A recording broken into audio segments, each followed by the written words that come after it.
حضرت سیدنا غوث اعظم رحمۃ اللہ علیہ فرماتے ہیں، عمل کے بغیر علم حاصل کرنا عمر کو ضائع کرنا ہے۔ علم بغیر عمل کے مفید نہیں ہے، نیت کے بغیر عمل بیکار ہے۔ علم کی کتاب بند کر دو اور عمل کی کتاب کھول دو۔ تیرا کلام بتا دیتا ہے کہ تیرے دل میں کیا ہے۔ بہترین عمل دوسروں کو دینا ہے، نہ کہ دوسروں سے لینا ہے۔ اے عمل کرنے والے، اخلاص پیدا کر، ورنہ فضول مشقت ہے۔ کوشش کرو کہ گفتگو کی ابتدا تیری طرف سے نہ ہوا کرے اور تیرا کلام جواب بنا کرے۔ تیرا عمل تیرے عقائد کی دلیل ہے اور تیرا ظاہر تیرے باطن کی علامت ہے۔ تمام خوبیوں کا مجموعہ علم سیکھنا اور عمل کرنا اور پھر دوسروں کو سکھانا ہے۔ جس عمل میں تجھے حلاوت نہ آئے، سمجھ لے کہ تو نے وہ عمل ہی نہیں کیا۔ عمل کرو، تقدیر کا بہانہ مت کرو، عبادت پر ناز مت کرو اور نیک عمل کر کے معاوضے کے طلبگار مت بنو۔ غرور سے باز آ جاؤ اور مالدار بننے کی تمنا نہ کرو۔ بدکاروں کی صحبت سے پرہیز کرو۔ دنیا کے طلبگار آخرت سے محروم ہیں۔ زاہد کبھی دنیا کے پیچھے نہیں پھرتا۔ اللہ کو ناراض کر کے مخلوق کو خوش مت کرو۔ پہلے اپنی اصلاح کرو، پھر دوسروں کی فکر کرو۔ حرام کا مال کھانے سے دل مردہ ہو جاتا ہے۔ تکبر کرنے والے کا سر ہمیشہ نیچا رہتا ہے۔ مومن جس قدر بڑا ہوتا ہے، اس کا ایمان اتنا ہی طاقتور ہوتا ہے۔ مومن اپنے اہل و عیال کو اللہ پر چھوڑتا ہے اور منافق اپنی دولت پر۔ خالق کا قرب حاصل وہی کرتا ہے جو مخلوق پر شفقت کرتا ہے۔ اگر صبر نہ ہو تو تنگ دستی یا بیماری ایک عذاب ہے، اور اگر صبر ہو تو کرامت و عزت ہے۔ تنہا شخص محفوظ ہے اور ہر گناہ کی تکمیل دو سے ہوتی ہے۔ لوگوں کے سامنے معزز بنا رہے، ورنہ افلاس کے ظاہر کرنے سے لوگوں کی نظروں میں گر جائے گا۔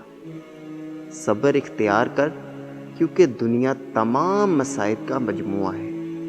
یہ مفید نہیں کہ زبان تو ماہر ہو اور قلب نادان ہو۔ امیروں کے ساتھ عزت اور غلبہ سے مل، اور فقیروں سے عاجزی اور فروتنی کے ساتھ۔ موت کو یاد رکھنا نفس کی تمام بیماریوں کی دوا ہے۔ تجھ جیسے ہزاروں کو دنیا نے موٹا تازہ کیا، پھر نگل گئی۔ خوش قسمت رہنا چاہتے ہو تو دوسروں کو خوش رکھو۔ عقل پہلے قلب سے پوچھتا ہے، پھر منہ سے بولتا ہے۔ محنت خوش قسمتی کی جڑ ہے۔ ظالم مظلوم کی دنیا بگاڑتا ہے اور اپنی آخرت۔ تیری جوانی تجھ کو دھوکہ نہ دے دے، یہ عنقریب تجھ سے لے لی جائے گی۔ میانہ روی نصف روزی ہے اور حسن و اخلاق نصف دین ہے۔ آخرت کو دنیا پر مقدم کر، دونوں میں فائدہ حاصل کرے گا، اور جب تو نے دنیا کو آخرت پر مقدم کیا تو دونوں میں نقصان اٹھائے گا۔ خدا کے ساتھ ادب کا دعویٰ غلط ہے جب تک تو مخلوق کے ادب کا خیال نہ رکھے۔ تیری غفلت کی علامت اہل غفلت کے پاس بیٹھنا ہی ہے۔ ہر خطا اور قصور کی جڑ دنیا کی محبت ہے۔ مسکینوں کو ناراض کرو گے تو خدا خوش نہیں ہوگا۔ خدا سے عبادت کا صلہ ہرگز مت مانگو۔ جب دولت کی خواہش چھوڑ دو گے تو دولت مند بن جاؤ گے۔ جس کی ذات سے مخلوق کو فائدہ پہنچے وہی اللہ کو پیارا ہے۔ سب سے پہلے اپنے نفس کی اصلاح کر۔ اللہ تعالیٰ سے ڈرنا کامیابی کی کنجی ہے۔ اگر تم اپنے نفس پر قابو نہ پاؤ گے تو وہ تم پر قابو پا لے گا۔ تم دنیا کے لیے نہیں بلکہ آخرت کے لیے پیدا کیے گئے ہو۔ جب عالم زاہد نہ ہو تو وہ اپنے زمانہ والوں پر عذاب ہوتا ہے۔ مصیبتوں کو چھپاؤ، اس سے قرب حق نصیب ہوگا۔ حیات کے دروازے کو جب تک کھلا ہے غنیمت جانو، وہ جلد ہی تم سے بند کر لیا جائے گا، اور نیکی کے کاموں کو جب تک تمہیں قدرت ہے غنیمت سمجھو۔ پہلے دل سے خدا کو یاد کرو، پھر زبان سے۔ موت کو یاد کرنے سے مصیبت کم ہو جاتی ہے۔ جو شخص اپنے نفس کا اچھی طرح معلم نہیں ہو سکتا وہ دوسروں کا کس طرح ہوگا؟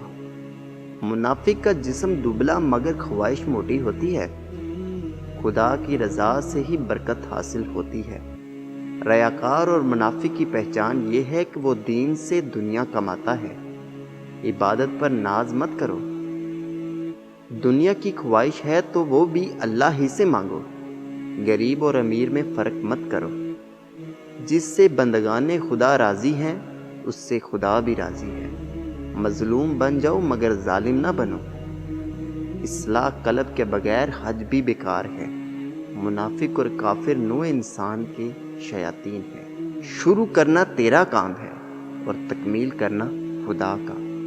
اللہ حافظ، اللہ نگہبان۔